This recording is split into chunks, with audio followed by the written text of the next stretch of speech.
Welcome back to Business AM. Yes, the conversations actually do go on even behind the camera. Ogwang is finally in the house. Fantastic. All right.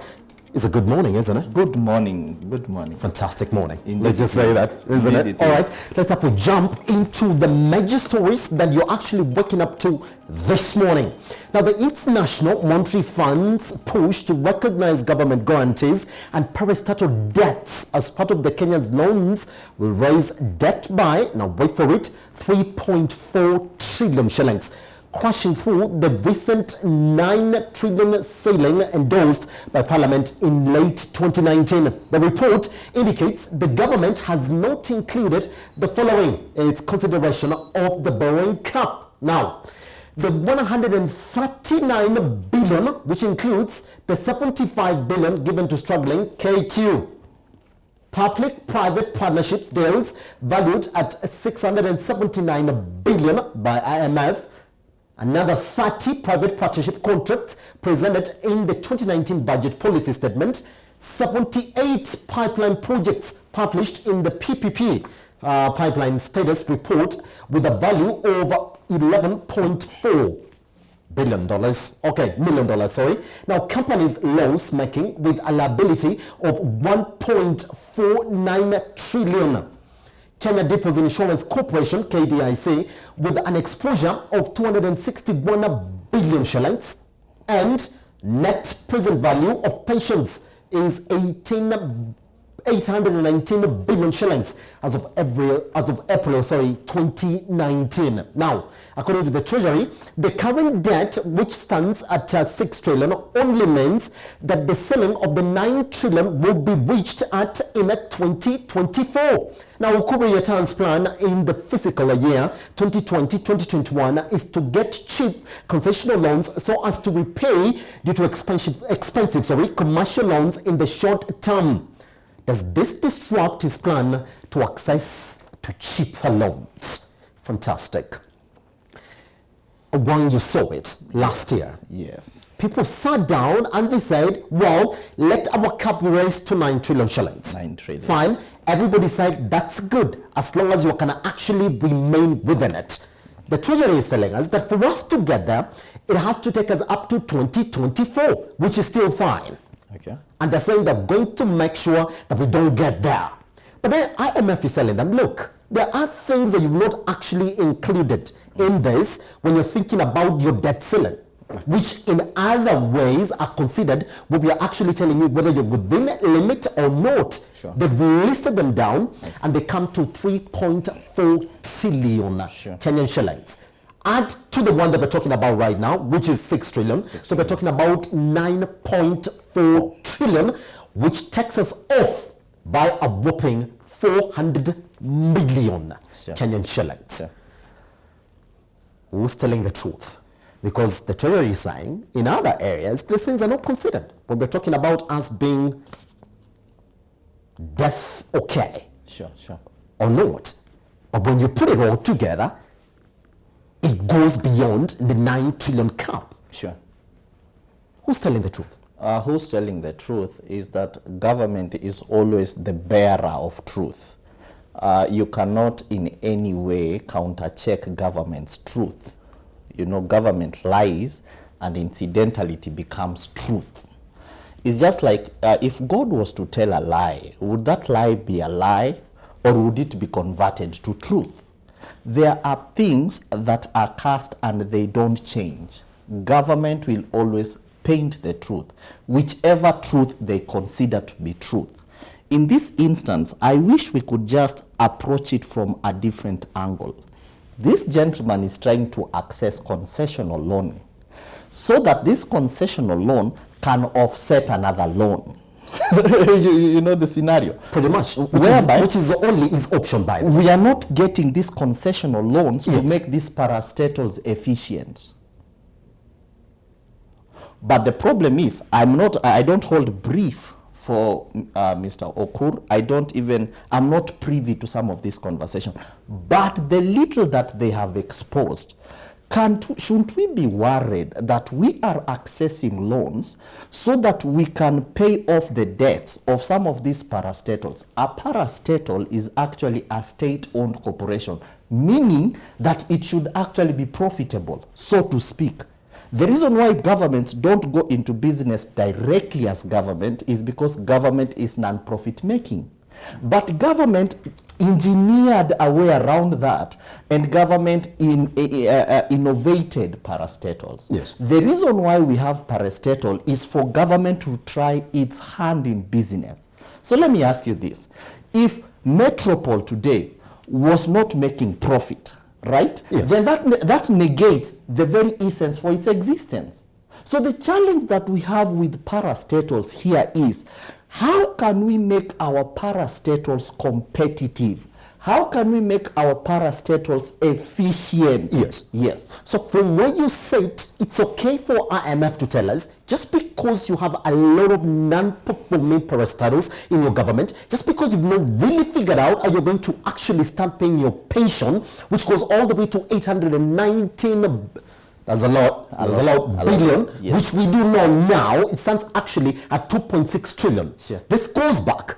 So it's okay for us to actually include that in our debt offering, because at the end of the day, we gotta figure how to make this one tick.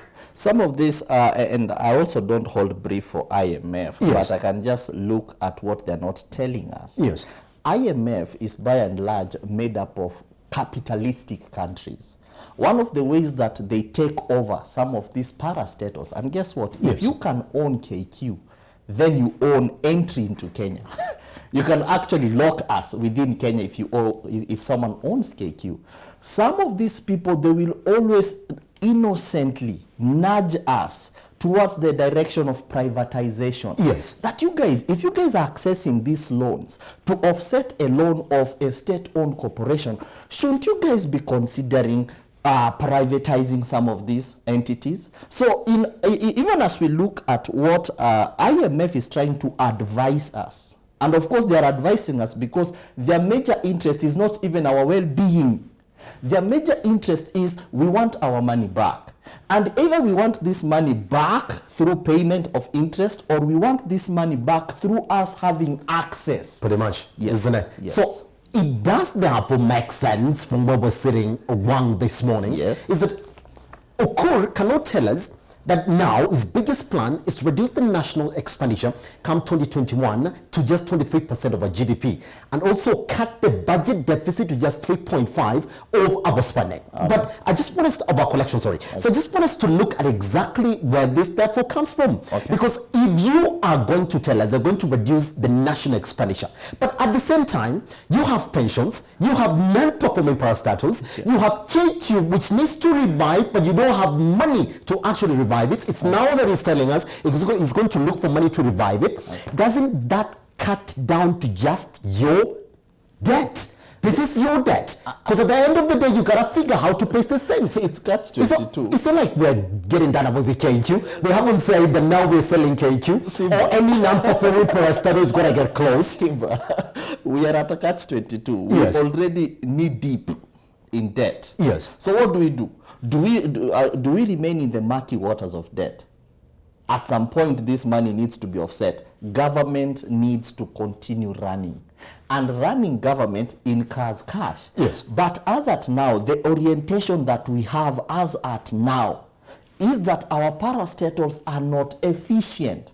Our parastatals are not run in a way that are making them profitable, that are making them competitive. Yes. In as much as we need to offset part of this debt, and part of this debt is, and this is the bit that is worrying me, that if we were to access credit, if we were to access this loan to be efficient, that would make a ton of sense. But if we are accessing credit to offset credit, which means it's only getting us deeper and deeper in debt.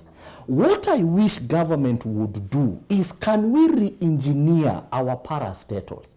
Can we go back to the parent statutes that formed some of these parastatals and actually increase the ambit of them being profitable? Pretty much. If we can figure out how to make our parastatals profitable, yes, then I'm looking at in 2100 we might not even need debt. Yes, Simba. I just want us to leave it there because there's another hot issue that we're actually talking about this morning. So now the two big men in the country, Maraga and his boss, President Uhuru Kenyatta, were actually at each other's necks yesterday. Okay. I just want us to have that story, therefore, from Richie, and then after that we get talking about it this morning. Richie, take over. Treasury Cabinet Secretary Ukur Yatani in October last year issued a directive proposing drastic budgetary cuts on the judiciary's recurrent and development budget up to 50%, denoting a 2.95 billion shillings reduction. This move sparked what has increasingly become a frosty relationship between the judiciary and the executive. I try to reach the relevant officials. I make calls, Your Excellency, and the calls are not responded to.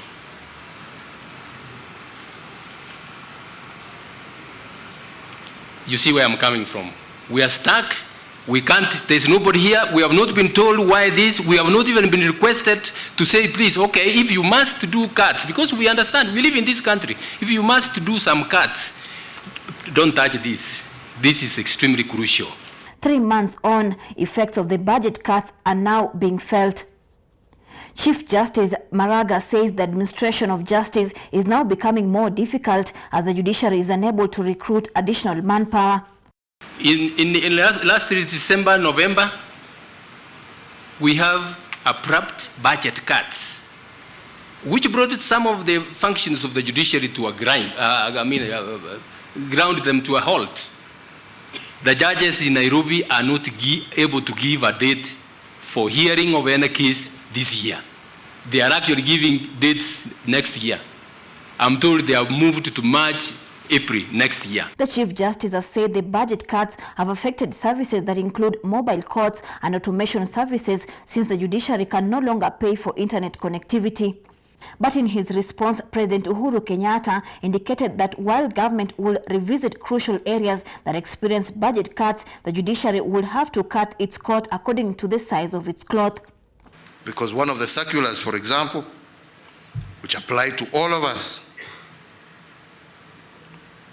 is to say that we don't need to buy you 3 newspapers every day. Jameni, si ununue gazeti yako ukitoka nyumbani. Why do you have to find it on your desk? Nunua yako, hata mimi siku hizi nanunua yangu. Ai, jameni. Why do we have to go? And why can't we use in-house training facilities and hospitality venues rather than utilizing hotels? We have a whole school of government here. Why do you need to fly all the way to Mombasa to stay at Serena Hotel? Si muende hapa tu, hapa na si mbali. Yeah. Na kuna rooms hapo, muna book, munafanya conference, na wako na chakula mzuri sana hapo, na ni bei ya zero. Hata mutapata room for free. He further blamed the judiciary for what he termed as frustrating efforts to increase government's revenue generation efforts by allowing injunctions against government projects and taxation measures. I appreciate what CJ is saying. Yes, you need more money. But CJ, your courts are the same ones. When we propose certain tax measures, you are the first ones to say injunction. Hiyo isikuja. Sasa pesa hii itatoka wapi? Where will it come from? Hapana, that one, oh, hiyo unconstitutional, sijui, hiyo itakuja review siku hiyo na hiyo. Alafu the same mouth, nataka pesa. Sasa itatoka wapi jameni? Wewe umefunga, alafu unasema unataka. But according to the former Attorney General and Busia Senator Amos Wako, there is need for the 3 arms of government to consult further before undertaking budget cuts that are likely to disrupt the delivery of services to taxpayers. What's important is that if the money is not enough, it's best to discuss with the judiciary, so that if it becomes necessary for money to be cut. And mark you, the government has cut the budget across the board, executive, parliament, everywhere. But what I understand from the judiciary is that if money is to, they understand that, but if money is to be cut, it should not just be cut arbitrarily. They should sit down and say which areas, which important areas can we now sacrifice for now, for the future. Now, the performance of the judiciary has yet again been put on spot, with the judiciary arm of government and the executive trading blame over why the wheels of justice are not moving. But judging from the remarks of President Uhuru Kenyatta and the CJ David Maraga, it appears that the two arms of government are seeking to close ranks and work together for the benefit of the taxpayer. Victoria Amunga for Metropole TV, Nairobi. Pesa itatoka happy if you're the same people who are actually closing on some of the cases that we actually want to get money to give to you. Those are two men who look Adversarial. Don't they? They do. They do. And I don't let's have a late conversation on that there for this morning, isn't it? Who has ground? Who doesn't have ground? Who has ground is that government has ground. Government is actually, not actually government, the executive is actually the exchequer. Yes. So the executive has access and it has say on what it does with money. Yes. No other arm of government. But Parliament has the say in setting the policy and legal frameworks, because Parliament will actually, even before you access that money, you need an act of Parliament for you to access that money. And that's why even if you do cuts, that cut is not effective until either it goes through your budget speech, and from there we develop an act, a bill from Parliament that actually comes into an act. Yes. What I fear is like we have said, the attitude of the president, even to dress down the CJ. And let me do us a favor. There is something we call checks and balances. And the powers of state, it's a triangle. Yes. And this triangle is not standing. This triangle is actually left, what do you call it? Is it horizontal? When it's plain on the same surface. Yes. That means that the executive and the judiciary and parliament, they have equal power. But what the president is trying to speak, his tone, the president is assuming superiority. And that's why he can dress them down. It's actually so clear, isn't it? And that's in bad taste. Yes. Because if the president can do that, then what stops CS Matiang'i, for instance, for not obeying court rules? And we've seen now happen. Yeah, because court orders are nothing nowadays within the Kenyan economy. Themselves on yes. an order, yes. but the CS will not, because my boss does not even give a hoot about you. So that is actually, it's very much in bad taste, and the president should actually be taken to task. But the conversation of us not having the ability to be efficient. Yes. Because we are in a capitalistic society, that the wheels of this capitalistic society are oiled by finances, cashes. So then that means that we are trying to make, the one way of fighting the judiciary is to make judiciary operational. You cannot operate. If judges are saying this entire year we cannot see cases, then how then do they qualify earning for the entire year? So we cannot actually put off cases to next year March, but we are still earning from January all the way to December. That in itself is an injustice. Yes. But equally we need to relook at in what ways buying newspaper does not make sense. How many judges are there? You know, the president cannot say that you have 3 people. How many judges are there? Kenya Law School is not free just because you're a judge in this country. No, it's not free. It's charged. You know. So what actually we are losing the point here is, yes. is that there is a tussle yes. for who is superior. Yes. And because if I cannot affect a tax proposal because of you pronouncing yourself on it that is unconstitutional, then I will catch you by the budget that I Pretty much, that's exactly what we're saying there. Yes. And do you think that it makes sense that the president is arguing that you're the same people who, when economic cases come to your courts, what we're bound to get this money from? And most notably, I just want you to look at some of the cases that we're actually talking about here. Huduma number, which we know the High Court actually ruled in deeper sense. You cannot disseminate this information. You cannot use it for any economic sense. It's supposed to be private, secure, and anybody can take you to court just because your Huduma number has been seen somewhere. It comes up and attacks them on that. We're also seeing other economic cases of where now they've been declared unconstitutional. We've seen especially for the sport pesa and betting companies actually, isn't it? And that's what he's looking at. He's saying, had you given me that 60 billion from betting and sport pesa, I would have given you your money. So, but you're the same people when these cases come there, when the money is going to come from there, then you come and say, unconstitutional. So let me ask, the three arms of government, which one always act in the interest of the people? Is it the executive? The executive is actually coercive. And that's why the executive will always slap us with taxes. So the executive is always coercive. Now, Parliament is always restrictive. Parliament, they pronounce themselves on laws. Don't do this. If you do that, don't do this, don't do this. All the laws that we have in Kenya, there is no law that is friendly. There is no law anywhere that is that comes from Parliament that is friendly. It's do not do this. If you do that, it's an offense. Do not do this. So the two arms actually are in adversary to the common mwananchi. So the only person that can give the mwananchi reprieve, the only person that can actually secure the mwananchi from the coercion of the government and the restrictive nature of Parliament is the courts. So if we are telling you that, you guys, we want to tax these people, the problem is you guys are not giving us safe landing to tax these people. So the reason why you guys are not getting money is because you guys are not allowing us to punish these people.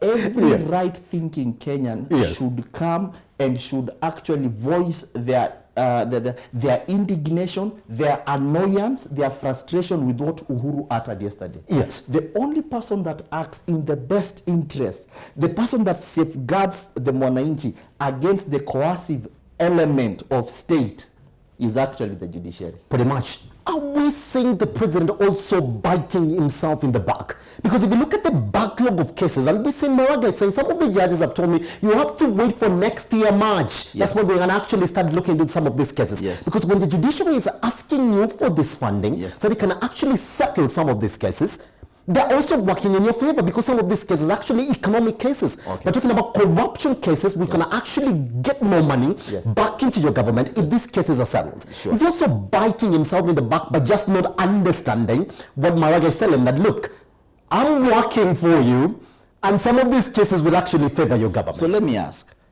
in answering you, why can't judges avail themselves that all of a sudden their diaries cannot be entered into till next year March? Is it that they don't have courtrooms? They have courtrooms. That's what Maraga is saying, that some of these courtrooms that we're talking about were actually mobile courtrooms where you can actually go in and listen to some of these cases. But because there's no that funding, therefore, we have to pull these cases to the available courtrooms. No, High Court cannot be mobile. They actually wanted to mobile courts as well. No, mobile courts. High Court, the real definition of High Court is that High Court needs to be somewhere stationary. So a High Court cannot be mobile.